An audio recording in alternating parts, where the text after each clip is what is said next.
अस्सलामु अलैकुम वरहमतुल्लाहि वबरकातुह।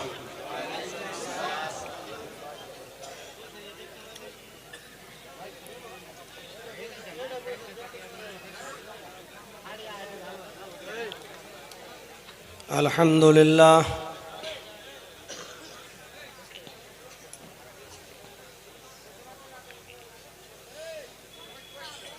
अल्हम्दुलिल्लाहि नहमदुहु व नस्तईनुहु व नस्तगफिरुह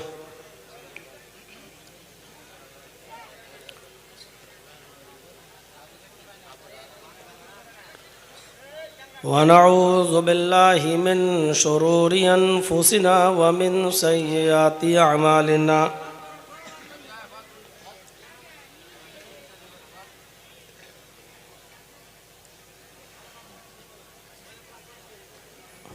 मन यहदिहिल्लाहु फला मुज़िल्ल लहु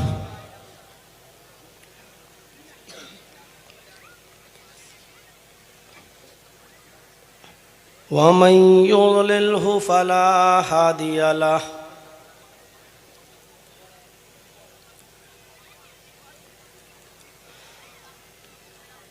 व अशहदु अल्ला इलाहा इल्लल्लाहु वहदहु ला शरीक लहु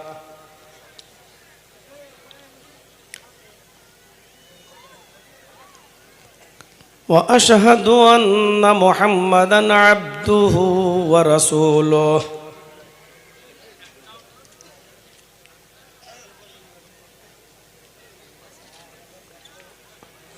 अम्मा बाद फ़इन्न खैरल हदीस किताबुल्लाह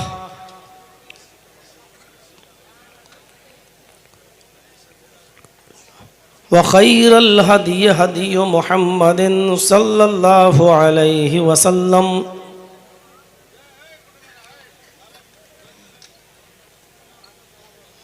व शर्रिल उमूरि मुहदसातुहा व कुल्लु मुहदसतिन बिदअह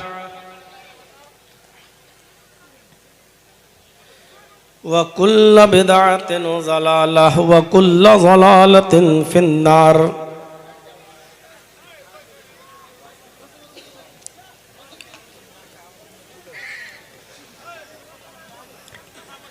अऊज़ु बिल्लाहि मिनश शैतानिर रजीम।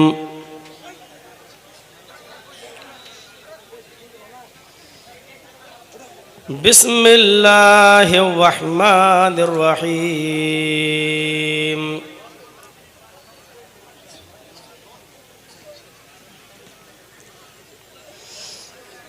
वला तहिनु वला तहज़नु व अंतुमुल अअलौना इन कुंतुम मुअमिनीन।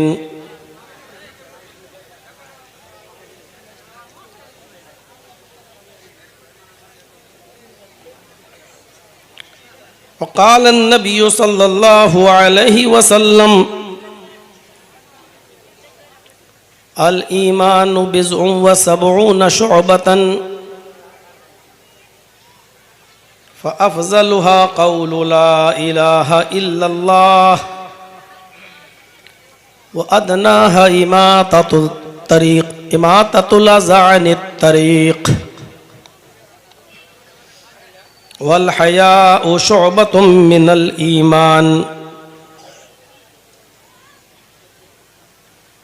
रब्बि इश्रह ली सदरी व यस्सिर ली अमरी वहलुल उक़दतम मिन लिसानी यफ़क़हू क़ौली।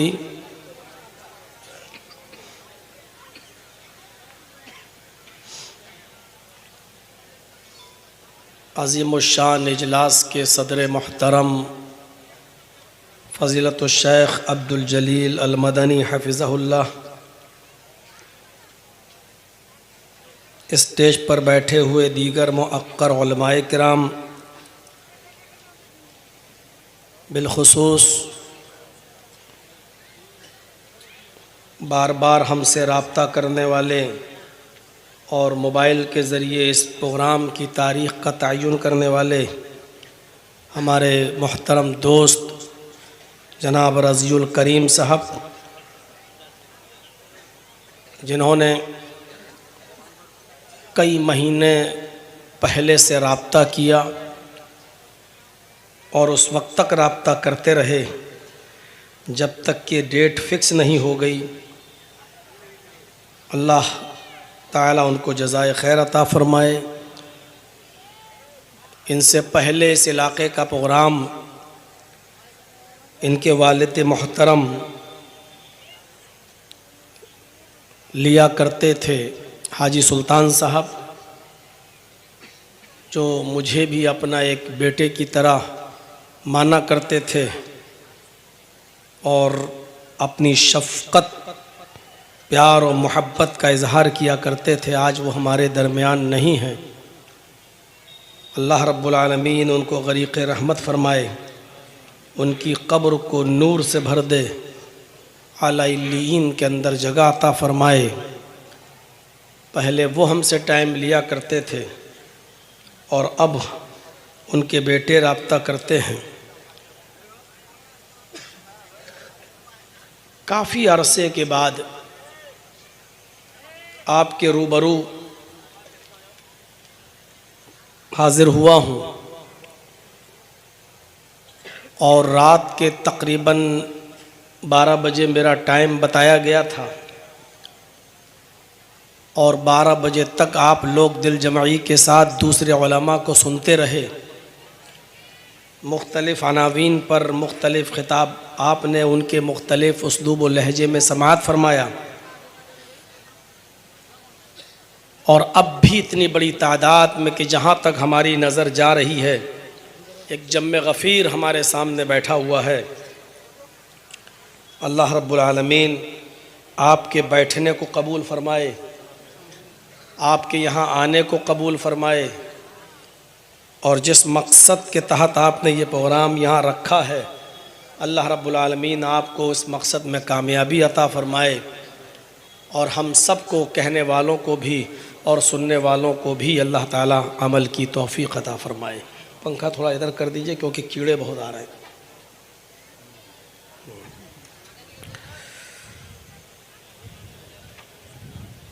ईमान बड़ी नेमत है।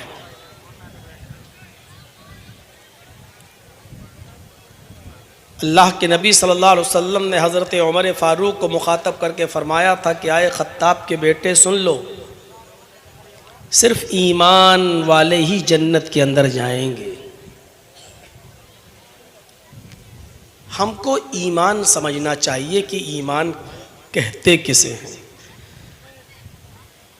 बहुत मामूली सा ये जुमला है ईमान, लेकिन ईमान की असल क्या है, उसकी हकीकत क्या है और कहते किसे है। ईमान की लज्जत, ईमान की चाशनी जिस शख्स को मिल जाए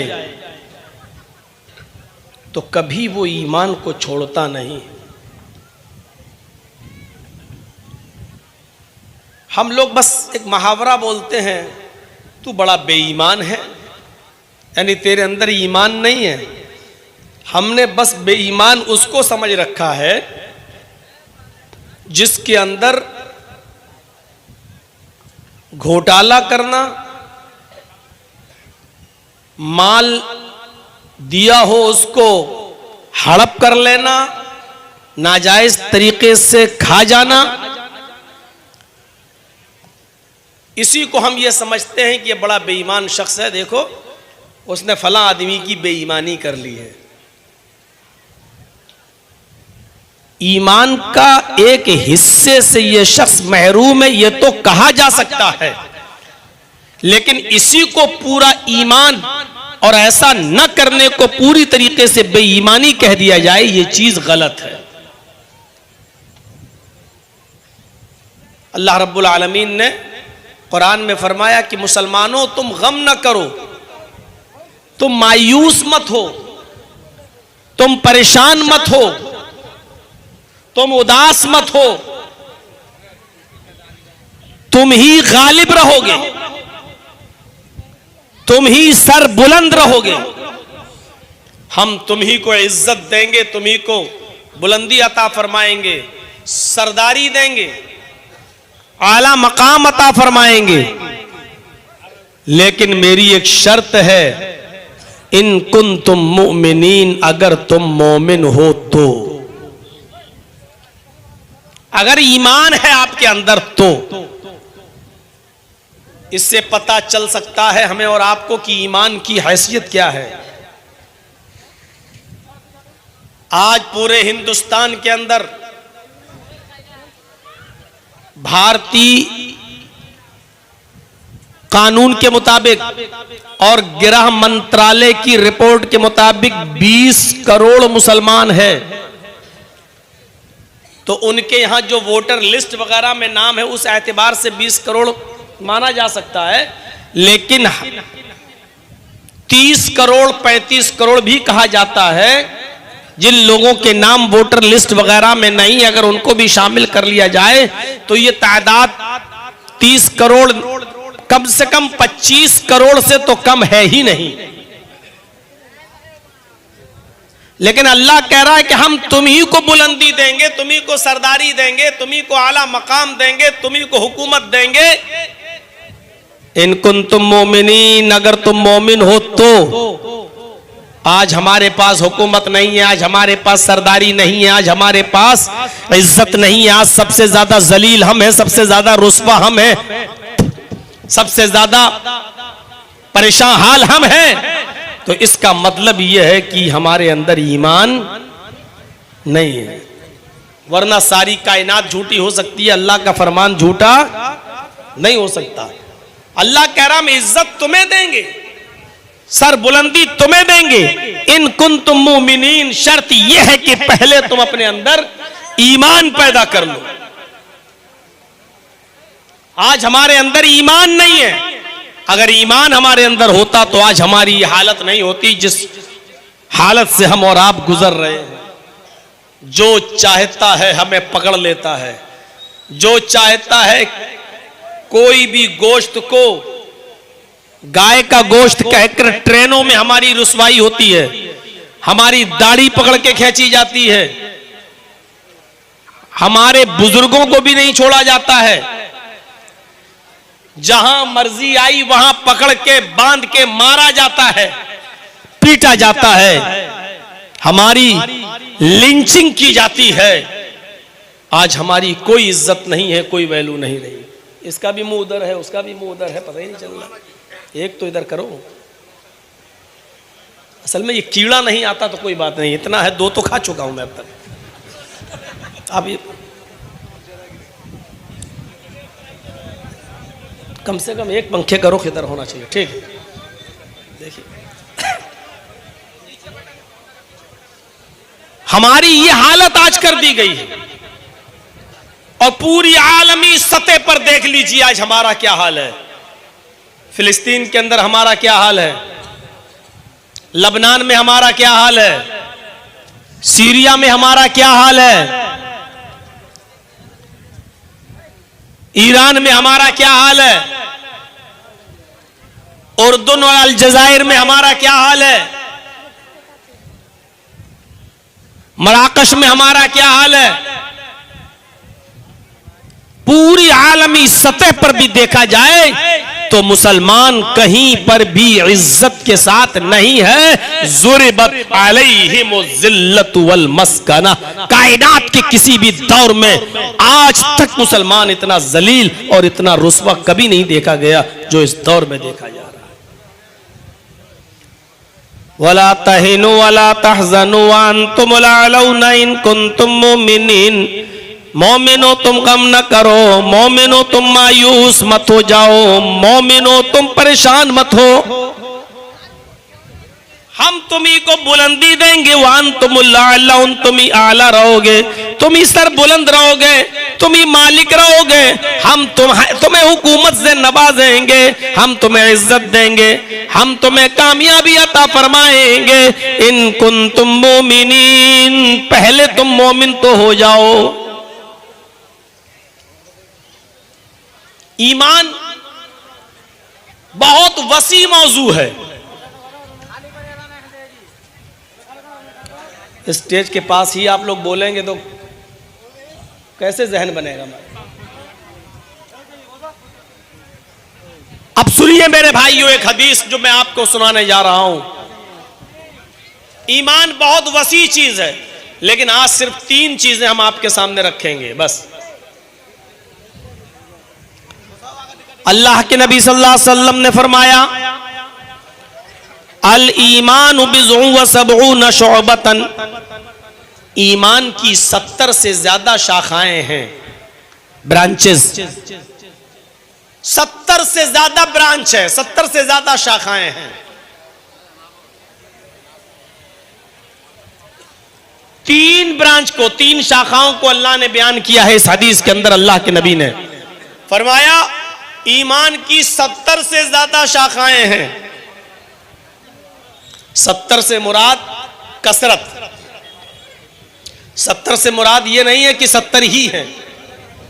70 का लफ्ज अरबी में ज्यादती के लिए बोला जाता है, ज्यादती के लिए। जैसे ये कहा जाता है कि लोगों इस्तिग़फ़ार करो, अल्लाह के नबी ने फरमाया इस्तग़फ़िरू रब्बकुम व इन्नी ला अस्तग़फ़िरुल्लाह फिल यौमि मियता मर्रा। लोगों अपने रब से तौबा करो, अपने रब से मग़फ़िरत मांगो। मुहम्मदुर रसूलुल्लाह, यानी मैं भी एक दिन में 24 घंटे में रातों दिन में 100 से ज्यादा बार अल्लाह रब्बुल आलमीन से मग़फ़िरत तलब करता हूं। तो 100 मरतबा मग़फ़िरत तलब करता हूं का मतलब मैं भी बहुत ज्यादा अल्लाह रब्बुल आलमीन से मग़फ़िरत तलब करता हूं। कहते नहीं अभी मारेंगे 100 जूते, तो 100 जूते का मतलब ये नहीं होता गिनती के 100 जूते, यानी बहुत ज्यादा मारेंगे।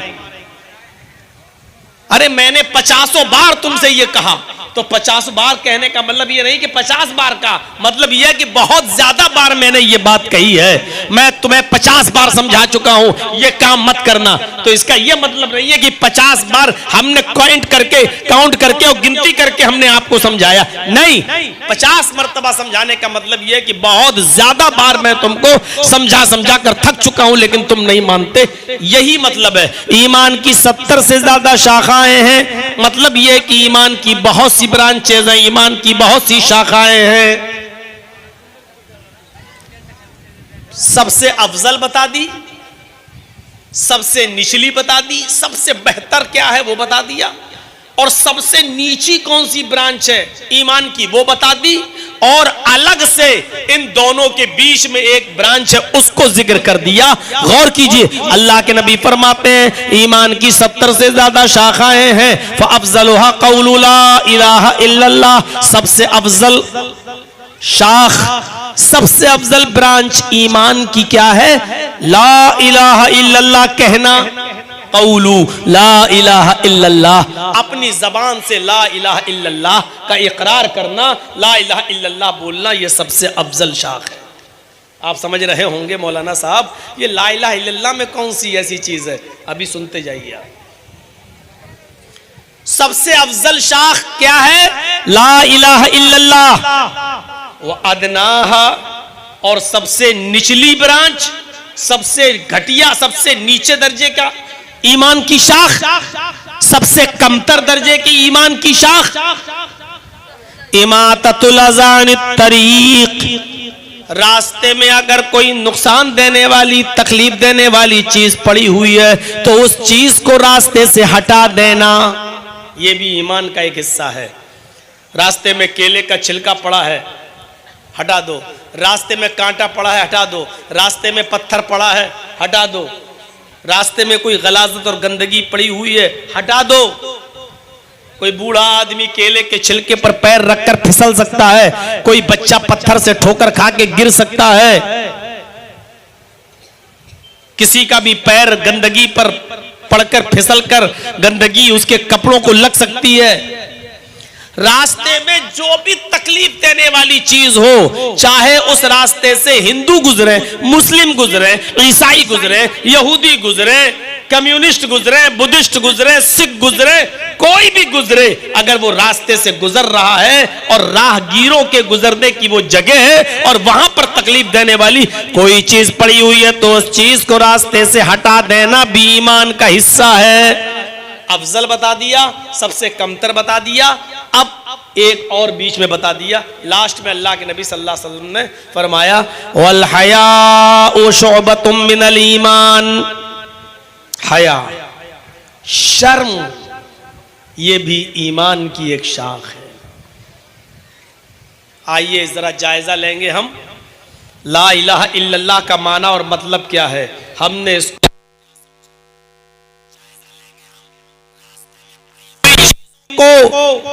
हटा देना ये कितना बड़ा नेक काम है। आज हम इससे गाफिल हैं। आज हमने अपनी गाड़ी को रास्ते में रोककर कोई पत्थर को हटा देना, बीच सड़क पर केले के छिलके को हटा देना अपनी शान और अपनी इज्जत के खिलाफ समझ रखा है, जबकि ये ईमान का एक हिस्सा है। लोगों को तकलीफ ना हो, उनको तकलीफ से बचाया जाए। और तीसरी चीज शर्म व हया आज हमारे मुआशरे से निकल गई, खत्म हो गई। इसका आज 3 चीजों का जायजा लेंगे। हालांकि ईमान की बहुत सी शाखाएं हैं, लेकिन आज सिर्फ 3 ही चीजें हम बताएंगे आपको। पहली चीज ला इलाहा इल्लल्लाह कहना। ये ला इलाहा इल्लल्लाह वो कलमा है कि आप इस कलमे के बगैर इस्लाम में इंटर नहीं हो सकते हैं, दाखिल नहीं हो सकते हैं। ये गेट पास है। इस्लाम के अंदर दाखिल होने के लिए ये आपका गेट पास है, इसके बगैर आपको एंट्री नहीं मिल सकती है। और जब आपने ये कलमा पढ़ लिया तो सोच समझ कर पढ़ो। ये छोटा सा जुमला कोई मामूली जुमला नहीं। अरब के काफिर अच्छी तरह जानते थे ला इलाहा इल्लल्लाह पढ़ने के मतलब क्या है, इसीलिए वो जल्दी से ला इलाहा इल्लल्लाह नहीं पढ़ा करते थे। वो जानते थे कि ला इलाहा इल्लल्लाह पढ़ने का माना यह है कि हमें अपने माबूदों को छोड़ना पड़ेगा, हम जिनके सामने सजदा करते हैं उन बुतों को तोड़ना पड़ेगा, हम जिन पर भरोसा करते हैं उसको छोड़ना पड़ेगा, हम जिस पर तवक्कुल करते हैं उसको तर्क करना पड़ेगा। वो जानते हैं कि हम जिससे अपना मकसद हासिल करते हैं उसको छोड़ना पड़ेगा। वो जानते हैं कि हम जिसको अपनी मदद के लिए मौजूद और हाजिर और नाजिर समझते हैं उसको हमें तर्क करना पड़ेगा। वो जानते थे ला इलाहा इल्लल्लाह कहने के बाद हमें कितनी चीजों को तर्क करना पड़ेगा, इसलिए अरब के काफिर जल्दी ला इलाहा इल्लल्लाह नहीं पढ़ा करते थे। आज हम पढ़ते हैं लेकिन मतलब नहीं समझते। ला इलाहा इल्लल्लाह पढ़ लिया, आप ईमान में दाखिल हो गए, इस्लाम में दाखिल हो गए। लेकिन मोमिन सिर्फ वही नहीं होता है जो मस्जिद में रहे तो मोमिन सिर्फ वही नहीं है। अजान की आवाज सुनी हय्या अलस सलाह हय्या अलल फलाह, मस्जिद में आ गया, वुजू बनाया और नमाज पढ़ने लगा। बस मस्जिद में है तो मोमिन है, और मस्जिद से निकला तो ईमान उसके अंदर से निकल गया। ये ईमान नहीं है। मोमिन तो वो होता है जो मस्जिद में जाए तब भी मोमिन रहे, मस्जिद से निकले तब भी मोमिन रहे, वो अपने घर में हो तब भी मोमिन रहे, घर से बाहर जाए तब भी मोमिन रहे, सफर में हो तब भी ईमान उसके चेहरे से छलके, वो दुकान पर बैठा हो तब भी वो मोमिन रहे, लेन देन करे तो इस्लाम की तालीम के मुताबिक करे, खरीदो फरोख्त करे तब भी वो मोमिन रहे, शादी ब्याह करे तब भी वो मोमिन रहे, मियाँ बीवी के हुकूक को अदा करते वक्त भी वो मोमिन रहे, अपने बच्चों के साथ अदलो इंसाफ करते वक्त भी वो मोमिन रहे। मोमिन उसे कहते हैं जो हर जगह मोमिन हो, सिर्फ मस्जिद में आना और नमाज पढ़ लेना और नमाज पढ़ के निकल जाना ये मोमिन नहीं। आप दुकान पर बैठे हैं, मौका अच्छा है, एक आदमी अनजान है, आपका 100 रुपए का सामान 1000 रुपए में भी खरीदने के लिए तैयार है, आपने देखा है सीधा साधा है, और आप उसको 100 रुपए का माल 1000 रुपए में बेच रहे हैं और कह रहे हैं कि ये भाई साहब 950 में तो मैंने खरीदा है, हम आपको 700 में कैसे दे दें। 100 रुपए का माल आप 1000 रुपए में उसको दे रहे हैं। आप इस वक्त भी मोमिन रहें, आपके अंदर इस वक्त भी ईमान होना चाहिए। उठते बैठते, लेटते सोते, जागते खाते पीते, चलते फिरते, शादी ब्याह, दुकान, सफर, हजर, आप जहां कहीं भी हैं आप मोमिन रहिए। यह है ला इलाहा इल्लल्लाह का माना। जब आपने ला इलाहा इल्लल्लाह पढ़ लिया तो इसका साफ मतलब ये हुआ कि आपने इस बात का इकरार कर लिया, ला इलाहा इल्लल्लाह, अल्लाह के अलावा कोई माबूद नहीं। यानी आपने इस बात का इकरार कर लिया, ला माबूदा इल्लल्लाह, अल्लाह के अलावा कोई माबूद नहीं। ला इलाहा इल्लल्लाह का मतलब है ला मसजूदा इल्लल्लाह, अल्लाह के अलावा कोई सजदा करने के लायक नहीं। ला इलाहा इल्लल्लाह का माना है ला मकसूदा इल्लल्लाह, अल्लाह के अलावा हमारा कोई मकसूद नहीं। ला इलाहा इल्लल्लाह का माना है ला मौजूदा इल्लल्लाह, हमारी हेल्प और मदद के लिए अल्लाह के अलावा कोई मौजूद नहीं। मेरे भाइयों, ला इलाहा इल्लल्लाह जिसने पढ़ा गोया कि उसने इकरार कर लिया अल्लाह ही हमारा माबूद, अल्लाह ही पर हमारा तवक्कुल, अल्लाह ही हमारा मसजूद, अल्लाह ही हमारा मददगार, अल्लाह ही हमारा हामी और नासिर, अल्लाह ही सब कुछ। उसने अपना सब कुछ अपने रब को मान लिया। मेरे भाइयों, यह ला इलाहा इल्लल्लाह का माना। अफजलुहा कौलु ला इलाहा इल्लल्लाह, अफजल चीज ला इलाहा इल्लल्लाह कहना। ये ईमान का पहला, अभी पहली चीज बतला रहा हूं आपको।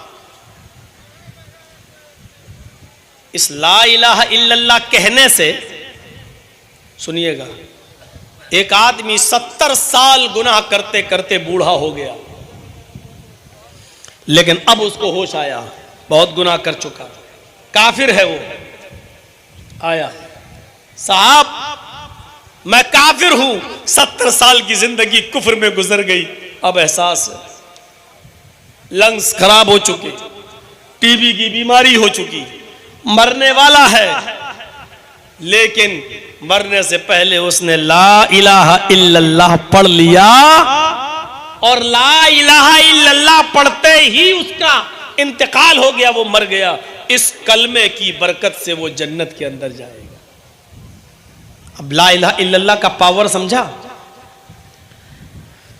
ला इलाहा इल्लल्लाह 80 साल के बूढ़े ने आज पढ़ा, और पढ़ते ही एक वक्त की नमाज भी नहीं पढ़ सका और उसका इंतकाल हो गया, एक भी रोजा नहीं रख सका, मर गया।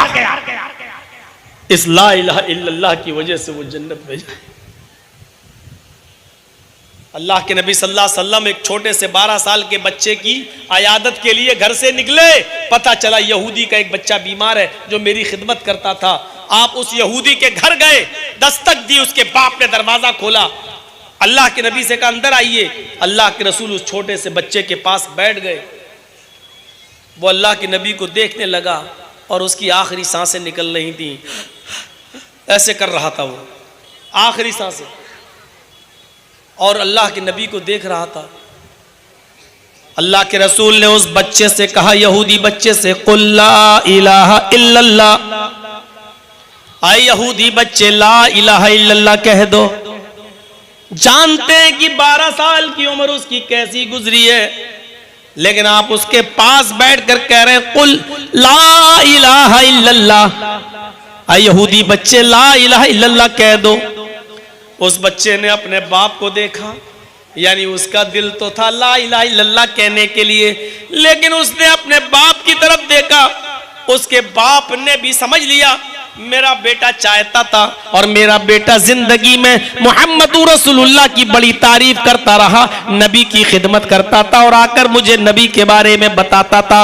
मेरे बेटे का दिल पहले ही से मोहम्मद रसूलुल्लाह की तरफ लगा हुआ था। बाप ने अपने बेटे के इस्तिफामिया नजरों को देखा, सवालिया निगाहों को देखा, तो बाप ने अपने बेटे से कहा, बेटे अबुल कासिम की बात मान लो, बेटे तुम मोहम्मद की बात मान लो, तुम भी तो यही चाहते थे, ला इलाहा इल्लल्लाह पढ़ना चाहते थे, ठीक है मोहम्मद कह रहे हैं तो तुम पढ़ लो सल्लल्लाहु अलैहि वसल्लम। जैसी बाप की इजाजत मिली, बेटे ने मोहम्मदुर रसूलुल्लाह को देखा, उस यहूदी बच्चे ने, और अपनी जबान से ये कलमा पढ़ लिया, ला इलाहा अशहदु अल्ला इलाहा इल्लल्लाह व अशहदु अन्ना मुहम्मदन अब्दुहु व रसूलुहु। ये कलमा पढ़ा और पढ़ते ही उस बच्चे का इंतकाल हो गया। 12 साल का वो यहूदी बच्चा उसी वक्त मर गया। अल्लाह के नबी सल्लल्लाहु अलैहि वसल्लम ने उसकी नाक की तरफ हाथ लगा के देखा, सीने पर हाथ रख कर देखा, उसकी सांसें रुक चुकी हैं, वो इंतकाल कर चुका है। अल्लाह के नबी खड़े हुए आसमान की तरफ नजर डाली और फरमाया, अल्हम्दुलिल्लाहिल्लज़ी अल्हम्दुलिल्लाहिल्लज़ी अनक़ज़हु मिनन नार। तमाम तारीफें उस अल्लाह के लिए हैं जिसने इस बच्चे को जहन्नम की आग से बचा लिया, जिसने इस बच्चे को जहन्नम की आग से नजात अता फरमाई। ये ला इलाहा इल्लल्लाह। और कीजिए, 12 साल तक काफिर रहा, इधर ही इस्लाम लाया और जैसी कलमा पढ़ा इंतकाल हो गया। ग़ज़वा-ए खैबर हुई, एक मौका आया, अल्लाह के रसूल ने खैबर का मुहासरा कर लिया, घेर लिया खैबर के किले को चारों तरफ से। खैबर का एक चरवाहा बकरियां चराने के लिए जंगल में गया हुआ था, जिसका नाम अस्वद था। जब शाम को लौट कर आया, उसने देखा कि खैबर का मुहासरा हो गया। वो अल्लाह के रसूल से मिलता है, यहूदी है, पूछता है आप कौन क्या, और सारी गुफ्तगू होने के बाद कहता है, मोहम्मद आपकी दावत क्या है? अल्लाह के नबी सल्लल्लाहु अलैहि वसल्लम ने फरमाया, मेरी दावत यह है, एक अल्लाह की इबादत करो, उसके अलावा हमारा कोई माबूद नहीं है, और मोहम्मद अल्लाह के रसूल हैं। उसके पास बहुत सी बकरियां थी जो चराया करता था। अल्लाह के नबी सल्लल्लाहु अलैहि वसल्लम की इस दावत को सुनने के बाद वो कहने लगा, अच्छा मैं इस्लाम लाता हूं तो मेरे लिए क्या मिलेगा? आपने फरमाया, अगर तुम इस्लाम ले आओगे तो मेरे दीनी भाई हो जाओगे, मेरे दीनी भाई हो जाओगे, हम तुम्हें सीने से लगाएंगे। फरमाया, अच्छा मेरे जिस्म से तो बदबू आ रही है, मैं भेड़ों बकरियों का चराने वाला, कई दिन से गुस्ल नहीं किया, नहाया नहीं, और आप कह रहे हैं मैं आपको सीने से लगाऊंगा। फरमाया हाँ। उसने कहा, अशहदु अल्ला इलाहा इल्लल्लाह व अशहदु अन्ना मुहम्मदन अब्दुहु व रसूलुहु। ये कलमा पढ़कर वो आदमी मुसलमान हो गया। कहने लगा, अल्लाह के नबी इस्लाम तो ले आया, अब मेरे लिए कोई काम बताइए कि मैं क्या करूं। अभी तक तो मैं अपने भाइयों की साथियों की बकरियां चराया करता था, अब तो मैं इस्लाम लाया, बताइए क्या काम करूं। आपने फरमाया, इस वक्त न नमाज का वक्त है कि मैं तुम्हें नमाज पढ़ने के लिए बोलूं, न इस वक्त रमजान का महीना है कि मैं तुम्हें रोजा रखने के लिए कहूं, न इस वक्त हज का सीजन है कि मैं तुम्हें हज करने के लिए बोलूं। इस वक्त जिहाद हो रहा है, इस वक्त जिहाद हो रहा है, मैं तुमसे जिहाद में जाने के लिए कहूंगा कि उठाओ तलवार और मैदान जिहाद में जाओ। उसने कहा, अल्लाह के नबी अगर जिहाद में मेरे लिए क्या हुक्म है? फरमाया, लड़ते लड़ते अगर जिंदा बचकर आ गए तो गाजी कहलाओगे, और लड़ते लड़ते मारे गए, शहीद हो गए तो जन्नत में जाओगे। उसने तलवार उठाई और मैदान जिहाद में जाने लगा। आपने फरमाया, अभी नहीं, ये बकरियां तुम्हारे पास तुम्हारे मालिकों की हैं, इन बकरियों को उनके मालिकों के पास पहले पहुंचाओ। अगर ये बकरियां तुम्हारे पास तुम्हारे मालिकों की अमानत में रह गई और तुम कत्ल कर दिए गए तो तुम्हें जन्नत नहीं मिलेगी, तुम्हारे अंदर फिर ईमान नहीं, बेईमान करार दिए जाओगे।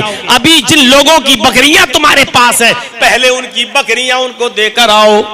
फरमाया, अय अल्लाह के नबी, मैं इस शहर के दरवाजे पर खड़ा होकर इन बकरियों को छोड़ देता हूं और ये बकरियां अपने अपने मालिकों के घर चली जाती हैं। आपने फरमाया, जब रोजाना ऐसा करते थे तो आज भी ऐसा ही करो। असवद नामी वो यहूदी जो अब इस्लाम ला चुका है, उन बकरियों को छोड़ने जाता है और शहर के दरवाजे पर उन बकरियों को छोड़ देता है। वो बकरियां अपने अपने घर चली जाती हैं। उसके बाद ये तलवार उठाता है और मैदान जंग में चला जाता है। मैदान जंग में जाने के बाद इतना लड़ा कि लड़ते लड़ते खुद कत्ल हो जाता है। अभी सहाबा इसको जानते ही नहीं है ये कौन है। अभी तो इस्लाम लाया था, सबके सामने नहीं लाया, सिर्फ मोहम्मद रसूलुल्लाह के हाथ पर हाथ रखकर इस्लाम कबूल किया और मैदान जंग में गया और लड़ते लड़ते शहीद हो गया। सहाबा देखने लगे, अल्लाह ये आदमी कौन है, इसको तो हम जानते ही नहीं है। मोहम्मद रसूलुल्लाह को पता चला, आप आए, आपने फरमाया इस आदमी को गलत मत समझो, ये भी मुसलमान है, आज ही ईमान लाया है, तुम्हारे सामने नहीं लाया। और ये वो शख्स है, आए मेरे साथियों, इस्लाम लाने के बाद, ईमान कबूल करने के बाद इस आदमी ने एक भी नमाज नहीं पढ़ी, एक भी रोजा नहीं रखा, एक भी हज नहीं किया, अल्लाह की राह में लड़ा, शहीद कर दिया गया। अल्लाह इसको जन्नत में दाखिल करेगा इसलिए कि इसने कलमा पढ़ लिया था, ला इलाहा इल्लल्लाह। अब आपने समझा ला इलाहा इल्लल्लाह का माना क्या है। ला इलाहा इल्लल्लाह अगर कोई सिद्क दिल से पढ़ ले तो जहन्नमी भी जन्नत में चला जाता है। एक 70 साल का 80 साल का बुढ़ा गुनाह कर करके और कुफ्र और शिर्क कर करके जहन्नम के दरवाजे पर लटका है, लेकिन मरने से पहले ला इलाहा इल्लल्लाह पढ़ लिया और एक भी वक्त की नमाज नहीं पढ़ पाया और मर गया, यह आदमी जन्नत में जाएगा। यह है इन्नल इस्लाम यहदिमु मा काना क़ब्ला। इस्लाम लाओ, जैसी कलमा पढ़ोगे सारे के सारे गुनाह तुम्हारे मिट जाएंगे और खत्म हो जाएंगे। गौर करो, ये असवद पूरी जिंदगी कुफ्र करता रहा, इस्लाम लाया, एक भी टाइम की नमाज नहीं पढ़ी, मैदान जंग में गया, कत्ल कर दिया गया और शहीद हो गया और जन्नती हो गया। एक वक्त की नमाज नहीं पढ़ी, एक भी रोजा नहीं रखा, जन्नती। और देख लो दूसरी तरफ का एक मंजर दिखाता हूं आपको, दूसरी तरफ का एक मंजर दिखाता हूं आपको। अबू तालिब को देख लो, मोहम्मद रसूलुल्लाह से कितनी मोहब्बत करते थे। कहते थे मेरे भतीजे पर कोई आंख उठाकर भी तू देख ले। बहुत मदद की नबी की। काफिरों ने आकर अबू तालिब से कहा कि अबू तालिब, आपका भतीजा बहुत आगे बढ़ गया है, हमारे महबूतों को गालियां देता है, बुरा भला कहता है, समझा लो इसको ना, हम इसको कत्ल कर देंगे। ऐसे मौके पर भी अबू तालिब ने अपने भतीजे की मदद की, बहुत साथ दिया मोहम्मद रसूलुल्लाह सल्लल्लाहु अलैहि वसल्लम का। लेकिन जब अबू तालिब के इंतकाल का वक्त आया, देख लीजिए, पूरी जिंदगी कुफ्र में गई, पूरी जिंदगी शिर्क करते करते हुई, पूरी जिंदगी खाने काबा में रखे हुए 360 मूर्तियों और बुतों के सामने सजदा करने में गई। आज इंतकाल होने वाला है। अल्लाह के नबी अपने चचा अबू तालिब के पास बैठे हुए हैं और इतना कहते हैं, आए मेरे चचा, कुल ला इलाहा इल्लल्लाह। आए मेरे चचा, आपको सबके सामने कलमा पढ़ने में डर लगता है कि लोग क्या कहेंगे, और आप इस बीमारी में मुब्तला हैं जिसमें बचना बिल्कुल नामुमकिन है। अरे चचा, मुझे आपकी फिक्र है, मैं आपसे नहीं कहता हूं कि सबके सामने कलमा पढ़ के ऐलान करो। अरे मेरे चचा, मैं अपना कान आपके मुंह के करीब लाता हूं, मेरे कानों में कह दीजिए ला इलाहा इल्लल्लाह। आए मेरे चचा, मेरे कानों में बोल दीजिए ला इलाहा इल्लल्लाह, सिर्फ मेरे कानों में कह दीजिए, बस इतना कह दीजिए, बाकी अल्लाह से मैं निबट लूंगा, बाकी मामला मेरे ऊपर छोड़ दीजिए, अल्लाह से सिफारिश मैं करवा दूंगा। आए अल्लाह, मेरे चचा ला इलाहा इल्लल्लाह कह दीजिए। आपके भतीजे ने 40 साल की उम्र में नबूवत मिली और 63 साल तक मैं अल्लाह के नबी जिंदा रहे। आए मेरे चचा, नबूवत से लेकर अब तक मैंने ला इलाहा इल्लल्लाह की तरफ लोगों को बुलाया है। आए मेरे चचा, आपने मेरी खिदमत की, मेरी सेवा की, मेरी हेल्प की, मेरी मदद की, मेरा बहुत ताउन किया। मैं नहीं चाहता कि मेरा चचा जहन्नम की आग में जले। आए मेरे चचा, सबके सामने मत कहिए, अगर आपको डर लगता है। मैं अपने कान करता हूं, आप अपने होंठ बढ़ाइए और मेरे कान में कह दीजिए ला इलाहा इल्लल्लाह। सिर्फ मेरे कान में पढ़ दीजिए, अल्लाह से मैं निपट लूंगा। अल्लाह से हुज्जत करके मैं आपको जन्नत का सर्टिफिकेट दिलवा दूंगा। आगे का मामला मेरे जिम्मे है। अबू तालिब इस मौके पर भी कहते हैं नहीं। आए मेरे भतीजे, अगर मैंने तेरे कान में आखिरी वक्त कह दिया ला इलाहा इल्लल्लाह, तो ये रिश्तेदार ये कहेंगे कि देखो आखिरी वक्त में अबू तालिब डर गया, आखिरी वक्त में अपने भतीजे के आगे सर झुका दिया, अपने भतीजे की बात मान लिया और अपने बाप दादा का दीन छोड़ दिया। नहीं, ऐ मोहम्मद, मुझे अपने बाप दादा के दीन पर ही मरना है। और अबू तालिब बगैर कलमा पढ़ा हुआ इस दुनिया से चला गया। जैसे ही अबू तालिब का इंतकाल हुआ, मेरे प्यारे साथियों, अल्लाह के नबी ने फिर भी कहा चचा, आपके इतने एहसान है मेरे ऊपर कि मैं अल्लाह से फिर भी दुआ करता रहूंगा कि वो आपकी मग़फ़िरत फरमाए। लेकिन अल्लाह ताला ने मोहम्मद रसूलुल्लाह को मना कर दिया और फरमा दिया कि आए मोहम्मद सल्लल्लाहु अलैहि वसल्लम, अगर आपने अपने बाप के चचा के लिए दुआए मग़फ़िरत की तो ये अच्छा नहीं है, क्योंकि मैं आपकी भी दुआ कबूल नहीं करूंगा। और उसकी वजह यह है कि आपका चचा हालत कुफ्र में मरा है, आपका चचा हालत कुफ्र में गया है, और मैं किसी काफिर की मग़फ़िरत नहीं करता। मेरे भाइयों, मोहम्मद रसूलुल्लाह को भी मना कर दिया। कहना यह चाहता था कि ला इलाहा इल्लल्लाह अस्वद ने पढ़ा, एक टाइम की नमाज नहीं पढ़ी, लेकिन मरने से पहले ला इलाहा इल्लल्लाह कहा तो जन्नत में चला गया। अबू तालिब ने पूरी जिंदगी नबी की खिदमत की, लेकिन कलमा नहीं पढ़ सका, वो जहन्नम में गया। अंदाजा हो गया, आइडिया हो गया ला इलाहा इल्लल्लाह की अहमियत का। सबसे अफजल ईमान ला इलाहा इल्लल्लाह को समझो, उसके तकाजों को समझो कि ला इलाहा इल्लल्लाह हमसे क्या मुतालबा कर रहा है और क्या तकाजा कर रहा है।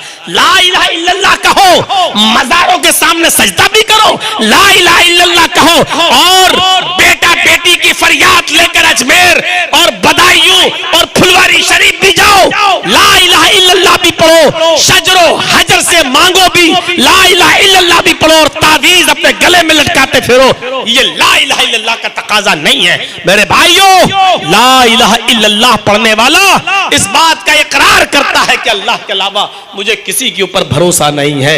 ये ला इलाहा इल्लल्लाह ही की ताकत थी कि ग़ज़वा ज़ातिर रिक़ा से लौटते वक्त सहाबा ने कहा अल्लाह के रसूल कई रातों के जागे हुए हैं, जंग से लौट के आ रहे हैं, हमको थोड़ी देर सस्ताने का और आराम करने के लिए मौका चाहिए। अल्लाह के नबी एक घने जंगल में रुक जाते हैं और सहाबा से कहते हैं यहीं आराम करिए। जिसको जो दरख्त मिला उस दरख्त के पेड़, उस पेड़ के नीचे लेट गया। थके हुए थे इसलिए जाकर सो जाते हैं सब सारे सहाबा। अल्लाह के नबी सल्लल्लाहु अलैहि वसल्लम भी एक जगह एक दरख्त के साए में सो जाते हैं और आराम करने लगते हैं और अपनी तलवार एक पेड़ से लटका देते हैं। ला इलाहा इल्लल्लाह का माना समझा रहा हूं आपको। मेरे भाइयों, ये अल्लाह का पावर क्या है, अल्लाह की ताकत क्या है। एक अराबी और देहाती आया, अल्लाह के रसूल की वो तलवार खुद उतारता है, नीचे कूदता है, नबी के पास आता है, नबी अकरम खड़े हो जाते हैं, देख रहे हैं वो मेरे करीब आ रहा है। उसने तलवार संभाल ली और कहा मैं यासिमुका मैं यमनउका मिन्नी या मोहम्मद, आए मोहम्मद बताओ तुम्हें मेरे हाथ से कौन बचाएगा। उसने तलवार ली, पोजीशन संभाल ली।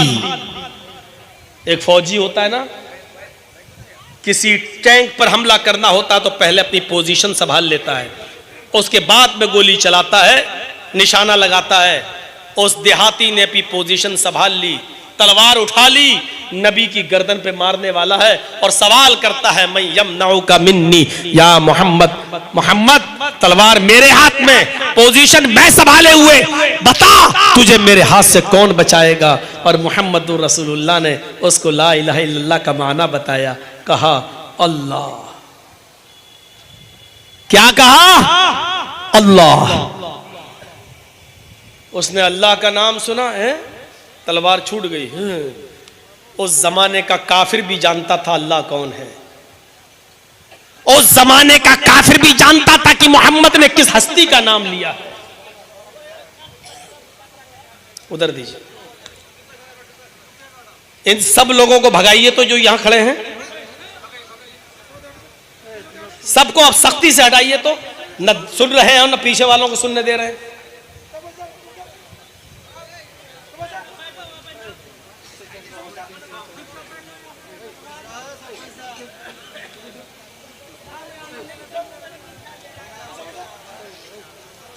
उधर दीजिए ना।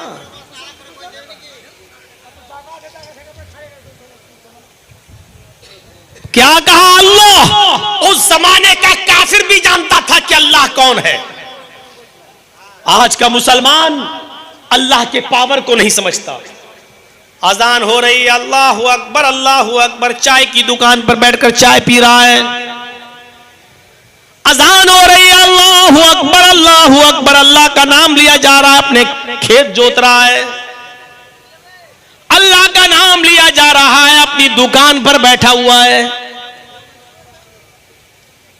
जबकि मोमिन की निशान तो यह है, इन्नमल मोमिनून अल्लज़ीना इज़ा ज़ुकिरल्लाहु वजिलत क़ुलूबुहुम। अरे मोमिन तो कहते ही उसे, जब उसके सामने अल्लाह का नाम लिया जाए तो उसका दिल कांप जाए, उसका दिल थर्रा जाए, उसके दिल में कपकपी पैदा हो जाए। अल्लाह का नाम आते ही और सुनने के बाद जिस मुसलमान के दिल में कपकपी पैदा नहीं होती, जिसका दिल लरसता नहीं, उसके दिल में ईमान नहीं।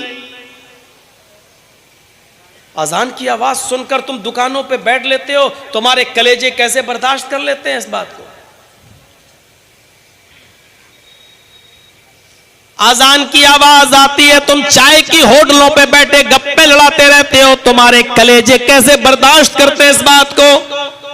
अजान के कलमा तुम्हारे कानों में जाते हैं, अल्लाह का नाम तुम्हारे कानों में जाता है, और तुम T20 देखते रहते हो, वर्ल्ड कप देखते रहते हो, मैच देखते रहते हो, कैरम बोर्ड खेलते रहते हो। अरे ये जमीन फट गई हो, कहीं धंस न जाओ इसके अंदर, ये डर हमारे अंदर पैदा क्यों नहीं होता?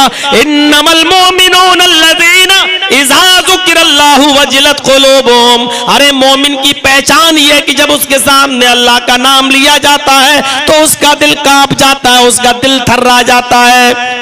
मुहम्मदुर रसूलुल्लाह ने फरमाया, अल्लाह। उसने अल्लाह का नाम सुना, तलवार उसके हाथ से छूट गई। मेरे भाइयों, ये है ला इलाहा इल्लल्लाह पढ़ने वाले का पावर। जो ला इलाहा इल्लल्लाह पढ़ लेता है वो इस बात की गारंटी दे देता है कि अब मैं अल्लाह के अलावा किसी से नहीं डरता, न मैं दुश्मन से डरता, न उसके हाथ की तलवार से डरता, और मैं किसी और पे भरोसा भी नहीं करता, सिर्फ अल्लाह की जात पर भरोसा करता हूं। ये है ला इलाहा इल्लल्लाह का माना, ये है ला इलाहा इल्लल्लाह का मफहूम। चलिए, ला इलाहा इल्लल्लाह पर इतना काफी। अभी चले तो बहुत आगे बढ़ जाएगा मामला, सिर्फ ला इलाहा इल्लल्लाह पर पूरी तकरीर खत्म हो सकती है। ला इलाहा इल्लल्लाह का इस माने को आप गौर से सुनिए। एक सहाबी मैदान जंग में काफिर से लड़ रहे हैं, लड़ते लड़ते जैसे उसके ऊपर गालिब आए और उस काफिर को मारना चाहा, तलवार उठाई, उसको मारना चाहा। भाई जंग में तो यही होता है, या तो तुम मुझे मारो या मैं तुम्हें मारूं। गालिब आ गए और उस काफिर को मारना चाहा। उस काफिर की जबान से उसने तलवार जमीन पर फेंक दी। काफिर ने तलवार जमीन पर फेंक दी, अपने दोनों हाथ बुलंद कर लिए और कहने लगा, अशहदु अल्ला इलाहा इल्लल्लाह व अन्ना मुहम्मदन अब्दुहु व रसूलुहु। मैं गवाही देता हूं अल्लाह के अलावा कोई माबूद नहीं और मोहम्मद अल्लाह के रसूल हैं। ये साहबी कहता है, मैं इसको मारने आया और इसने कलमा पढ़ लिया। अच्छा, जब देखा कि मरने वाला हूं तो कलमा पढ़ लिया, जब देखा कि मैं इसके ऊपर हावी हो गया, यानी मौत से बचने के लिए कलमा पढ़ रहा है, लेके उसने पेट में घोंप दी तलवार और उसको मार डाला। यह खबर जब अल्लाह के नबी जनाब मोहम्मद रसूलुल्लाह को मिली तो नबी अकरम ने उस सहाबी को बुलाया और कहा, मैंने सुना है कि तुमने उसको कत्ल कर दिया। फरमाया हाँ, मैंने सुना है कि मरने से पहले उसने कलमा पढ़ लिया था, ला इलाहा इल्लल्लाह कह दिया था। सहाबी ने कहा फिर तुमने उसको क्यों कत्ल कर दिया? लिमा कतलतहू, फिर तूने उसको क्यों कत्ल कर दिया? इसने कहा, सहाबी ने, अय अल्लाह के नबी, जब उसने देखा मैं तलवार लेकर उसके पास आ गया और मारने ही वाला हुआ, तब उसने तलवार फेंक दी और कलमा पढ़ लिया। उसने मौत के डर से कलमा पढ़ा, इसलिए मैंने मार दिया। आपने पूछा, तुम्हें कैसे पता कि उसने मौत के डर से पढ़ा या अल्लाह के डर से पढ़ा? मौत के डर से पढ़ा या जहन्नम के खौफ से पढ़ा? ये बात तुमने कैसे जान ली? तुम्हें कैसे मालूम हो गया? अशक़क़्ता क़ल्बहू, क्या तूने उसके दिल को फाड़ के देख लिया था? क्या तूने उसके दिल को फाड़ के देख लिया था? इस सहाबी ने कहा नहीं। फरमाया, कयामत के दिन तुम इस ला इलाहा इल्लल्लाह को क्या जवाब दोगे? ये शख्स जो मारा गया कयामत के दिन ला इलाहा इल्लल्लाह पढ़ते हुए उठेगा, तुम इस कलमे को क्या जवाब दोगे? ये सहाबी कहते हैं, अल्लाह के नबी जब मुझसे ये जुमले फरमा रहे थे कि कयामत के दिन तुम इस जुमले को ला इलाहा इल्लल्लाह को क्या कहोगे, ये सहाबी कह रहे थे, आय अल्लाह, काश मैं आज के दिन से पहले पैदा ही ना हुआ होता, आज से पहले मैं पैदा ही नहीं हुआ होता। आज मुझे अपने ऊपर इतनी शर्म आ रही है, काश आज से पहले मैं पैदा ही नहीं हुआ होता। जिसने ला इलाहा इल्लल्लाह पढ़ लिया, अब चाहे उसने मौत के डर से पढ़ा हो या अल्लाह के डर से, इस बात का इल्म तो सिर्फ अल्लाह को है, लेकिन वो तुम्हारा ईमानी भाई है, तुम उसको मार नहीं सकते। उसकी जान और माल की हिफाजत की जिम्मेदारी अब तुम्हारे ऊपर है। ये है कलमा ला इलाहा इल्लल्लाह का माना और मफहूम जो हमें ये बताता है। तो अफजलुहा कौलु ला इलाहा इल्लल्लाह, सबसे अफजल ईमान की ब्रांच और शाखा यह है कि तुम ला इलाहा इल्लल्लाह कहो, उसके माना और मतलब को समझो, ये सबसे अफजल है। आइए दूसरा रुख देखते हैं। तो पानी होगा, पानी थोड़ा सा हो तो मंगाइए। मेरे भाइयों जरा तसव्वुर कीजिए, दूसरा रुख देखिए, हदीस का दूसरा टुकड़ा।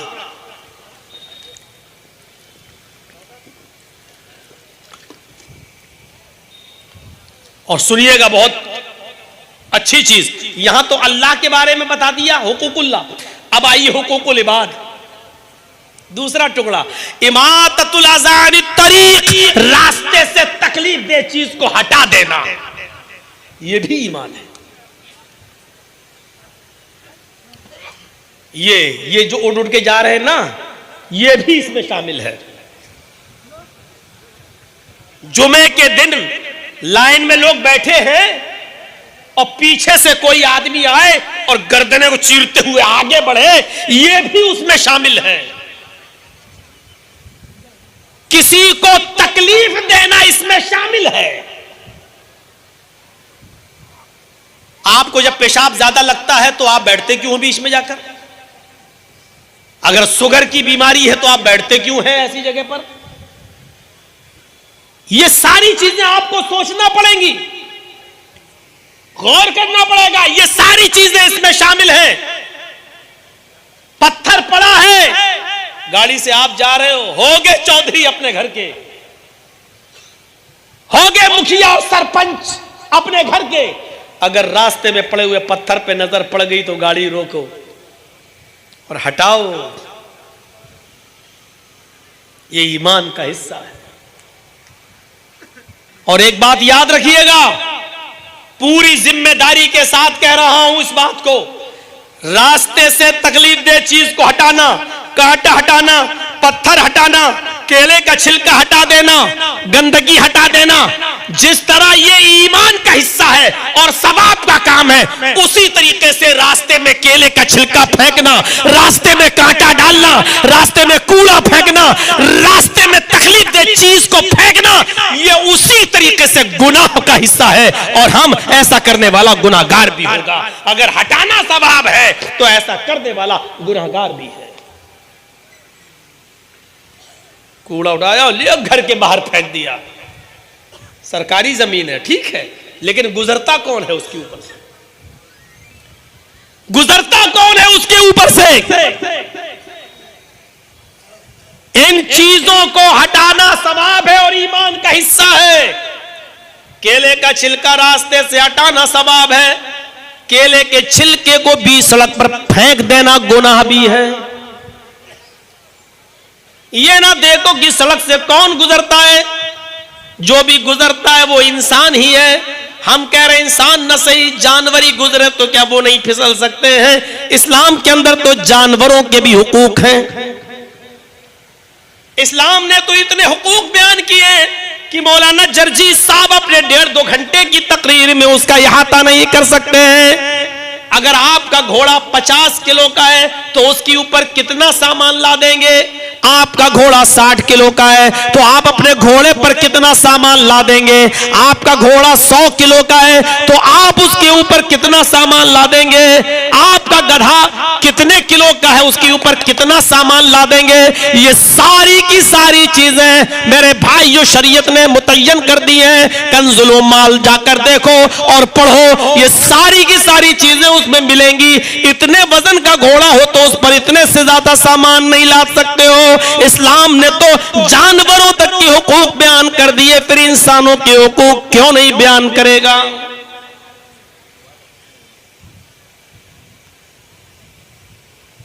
यह भी इमाततुल अज़ा में आता है कि लोग पीछे खड़े हों और तुम सामने खड़े होकर अपने अपने मोबाइल खोलकर तकरीर की वीडियो बनाने लगो और पीछे वालों को सुनने न दो। मेरे भाइयों, ये भी तकलीफ देना है लोगों को। पता नहीं कैसे मेरे जहन में आ गई ये बात जो बोल रहा हूं, ये भी उसका एक हिस्सा है। और अगर किसी को मेरी इस बात से एतराज हो, हदीस से ये मसला निकालने में अगर किसी को एतराज हो तो आकर डिस्कस करे और बात करे।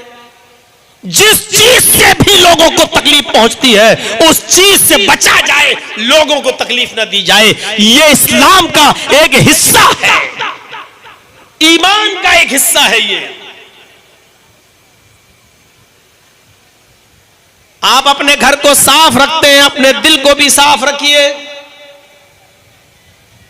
इंसान 2 चीजों के मजमूए का नाम है, याद रखिएगा, कीमती बात बता रहा हूं। इंसान 2 चीजों के मजमूए का नाम है, एक जिस्म और एक रूह। जिस्म और रूह, ये दोनों चीजें जब तक है तब इंसान है। अगर जिस्म है रूह नहीं तो इंसान नहीं, आप कहेंगे मैयत।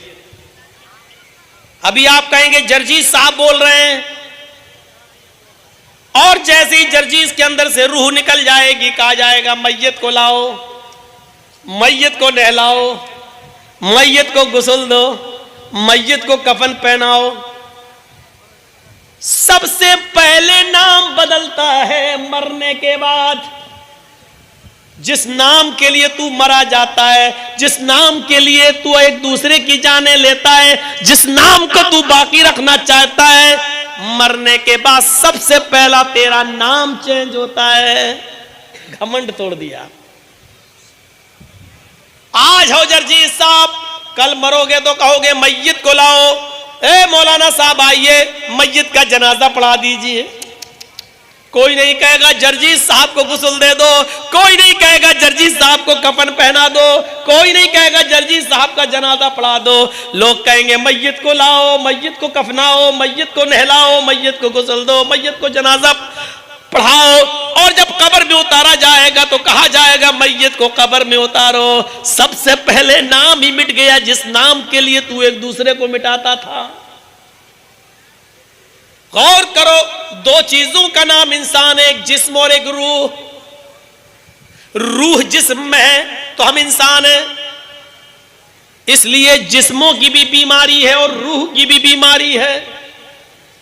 जिस्म बीमार होता है, उसको बुखार आता है, उसको खांसी होती है, उसकी आंखें दुखती हैं, उसके पेट में दर्द होता है।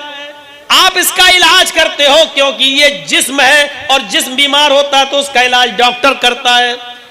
जैसे जिस्मों में बीमारी होती है, ऐसी रूह के अंदर भी बीमारियां होती हैं। और रूह की बीमारी है कि यह आदमी हमसे ज्यादा तरक्की कैसे कर रहा है, यह आदमी हमसे ज्यादा पैसा कैसे कमा रहा है, इस आदमी की इज्जत हमसे ज्यादा कैसे हो रही है, इसको कैसे बर्बाद किया जाए, इसको किस तरीके से मिटाया जाए।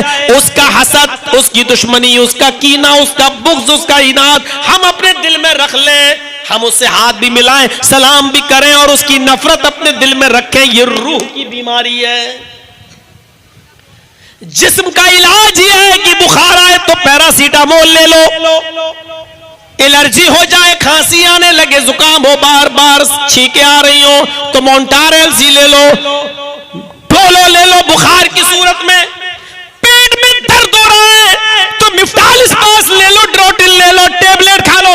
ये तमाम चीजें जिस्मों की बीमारी का इलाज है। लेकिन जब रूह बीमार होती है तो उसका इलाज बताया है, अस्तगफिरुल्लाह रब्बी मिन कुल्ल ज़ंबिन व अतूबु इलैहि। आय अल्लाह मेरी बख्शिश फरमा, मेरी मग़फ़िरत फरमा। आय अल्लाह मैं तेरी तरफ रुजू कर रहा हूं, हर गुनाह से मैं तौबा कर रहा हूं। ये रूह के अंदर जब बीमारी पैदा होती है तो ये उसका इलाज है। जिस्म भी बीमार होता है, रूह भी बीमार होती है। मेरे भाइयों, जिस्म का इलाज डॉक्टर करता है और रूह का इलाज जनाब मोहम्मद रसूलुल्लाह हकीमुल उम्मत ने करके बता दिया कि जब रूह में बीमारी पैदा हो तो ये करो। बात दूसरी तरफ चली गई। मेरे भाइयों, लोगों को तकलीफ देना भी ये ईमान के मुनाफी है। रात में उठ गए फजर से पहले रमजान के महीने में, पकड़ लिया माइक, लगे जोर जोर से, रोजेदार भाइयों उठिए, सहरी कीजिए, इतने बज गए हैं, ये टाइम हो गया है। थोड़ी देर के बाद लगे उसमें माइक पकड़ के, कोई नात पढ़ रहा है, कोई हम्द पढ़ रहा है और पूरा शोर करके रख दिया गांव में। किसने ये इजाजत दी तुम्हें? किसने ये पावर दिया तुम्हें? कहां की शरीयत है तुम्हें ये इजाजत दे रही है? ये भी लोगों को तकलीफ देना है। अगरचे तुम नात पढ़ रहे हो, अगरचे तो हम हम्द पढ़ रहे हो, क्योंकि तुम्हारी जोर की आवाज से उन बूढ़ों की नींद में डिस्टर्ब हो रहा है जिनके ऊपर रमजान के रोजे फर्ज नहीं है, जिनको फिदिया देने का हुक्म है, जो दायमी मरीज हैं, जो जिंदगी भर जब तक बीमार रहेंगे अब सही नहीं हो सकते हैं और डॉक्टर ने रोजा रखने को मना किया है, वो सिर्फ एक मोहताज खाना खिलाएंगे।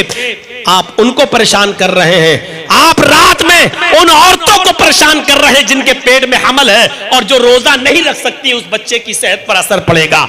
या उन औरतों को परेशान कर रहे हैं जो अपने बच्चों को दूध पिलाती है, शरीयत ने उनको रोजे की रुख्सत दी है, आप उनको भी उठा रहे हो, परेशान कर रहे हैं। इसलिए माइक में जोर जोर से बोलकर हम्द पढ़ना, नात पढ़ना, गीत पढ़ना और उनको उठाना और बार बार कहना कि रोजेदार भाइयों उठिए और सहरी कीजिए, ये सारे के सारे नारे लगाना, मेरे भाइयों बोलना, ये भी इमाततुल अज़ा है। लोगों को तकलीफ पहुंचाना है, चाहे तुम उसको दीन का काम समझ के क्यों नहीं कर रहे हो।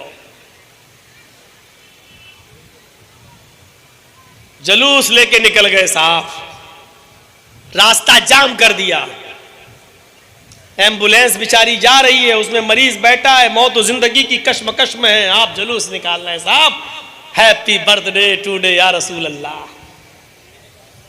ईद मिलादुन नबी का जुलूस निकाल रहे हैं, मुहर्रम पे लाठी डंडे चला रहे हैं और लोगों के लिए रास्ता बंद किए हुए हैं। कौन सी शरीयत कहती है, कौन सी शरीयत तुम्हें इस बात की इजाजत देती है कि तुम रास्ते बंद करो? हमारे घर के सामने एक रोड है, लोग गुजरते हैं, हमारी बेटे की या बेटी की शादी है, घर के बाहर हमने टेंट लगा दिया और शामियाना लगा दिया और लोगों को 2 किलोमीटर दूर से घूम के जाना पड़ रहा है। परेशानी में आप डाल रहे हैं लोगों को और रास्ता बंद कर दिया आपने। नहीं कर सकते हो आप ऐसा, तकलीफ नहीं दे सकते हो। जिस जगह ये जलसा हो रहा है ना, ये जलसा, मान लीजिए यहां अगर किसी का खेत है और दीन का काम आप कर रहे हैं, तो आपको इस जमीन के मालिक से, इस खेत के मालिक से आपको इजाजत लेना पड़ेगी। अगर वो आपको इजाजत देता है तो आप जलसा कराएंगे, अगर वो आपको इजाजत नहीं देता है तो दीन का काम होते हुए भी आप उसकी इजाजत के बगैर इस जगह जलसा नहीं करा सकते हैं। अगर उसकी इजाजत के बगैर जबरदस्ती दबाव डालकर आपने जलसा किया तो आपका ये दीन का काम चौपट है, आपको कोई नेकी नहीं मिलेगी। इस्लाम दूसरों के हुकूक को इस तरीके से ख्याल रखता है, दूसरों के हुकूक जोर जोर से माइक बजाना तरावी के दिनों में। अरे मस्जिद में जो लोग तरावी पढ़ रहे हैं माइक वहां तक लगाओ, मस्जिद तक आवाज जाए। आपने माइक खोल दिया, पूरे गांव में तरावी की आवाज जा रही है। मेरे भाइयों जरा गौर करो कि उस वक्त तुम्हारे तरावियों की आवाज और कुरान की तिलावत को वो भी सुनता है जो बाहर है और लैट्रीन के अंदर बैठा हुआ है या पेशाब करने जा रहा है। मेरे भाइयों जरा तसव्वुर करो ये कहां की शराफत है और कहां का दीन है। दीन का इससे कोई ताल्लुक नहीं है। इबादतुल अज़ान तरीक रास्ते से तकलीफ दे चीजों का हटा देना भी ईमान का हिस्सा है। आप मस्जिद के अंदर दाखिल होते हैं, मस्जिद के अंदर कचरा पड़ा हुआ है। अब आप मुतवल्ली को मत डांटिए, कहां इस मस्जिद का सेक्रेटरी? सेक्रेटरी बने बैठे हो, ये मस्जिद गंदी है, दिखता नहीं है तुम्हें, साफ कराओ। नहीं, आप मस्जिद के अंदर दाखिल हो गए, ये काम आप भी कर सकते हो। मस्जिद की उस गंदगी को साफ करो। अल्लाह के नबी सल्लल्लाहु अलैहि वसल्लम फरमाते हैं अगर मस्जिद के अंदर किसी की नजर पड़ जाए कि कोई गंदी चीज पड़ी है या थूक ही पड़ा हुआ है तो उसको धो दो, उसको मिटा दो। उसका कफारा यही है कि उसको वहां से खत्म कर दिया जाए। जिसकी नजर पड़े वो आदमी उस मस्जिद की गंदगी को साफ करे। ये हम सबका काम है। हमें दीन की खिदमत करना है। उसके लिए जरूरी नहीं है कि हम मदरसे के सेक्रेटरी बनेंगे तभी दीन की खिदमत करेंगे, हम मस्जिद के सेक्रेटरी बनेंगे तब भी दीन की खिदमत करेंगे, वरना नहीं। ये काम एक आम मुसलमान होने की हैसियत से भी हम और आप कर सकते हैं। तो दूसरी चीज पर बस इतनी सी टिप्पणी कि रास्ते में तकलीफ दे चीज पड़ी हुई है उसको भी रास्ते से हटा देना ईमान का हिस्सा है। दो चीजें बता दी। तीसरी चीज पर मैं आपका थोड़ा सा टाइम लूंगा, इसलिए कि तीसरी चीज का ताल्लुक मर्दों और औरतों दोनों से है। पहली चीज ला इलाहा इल्लल्लाह कहना, यह सबसे अफजल ईमान और सबसे कमतर दर्जे का ईमान। रास्ते से तकलीफ दे चीजों को हटा देना और लोगों को तकलीफ ना पहुंचाना, यह ईमान का एक हिस्सा। और तीसरी चीज वल हयाउ शुअबतुम मिनल ईमान, हया भी ईमान का हिस्सा है। शर्मो हया, शर्मो हया जानते हो?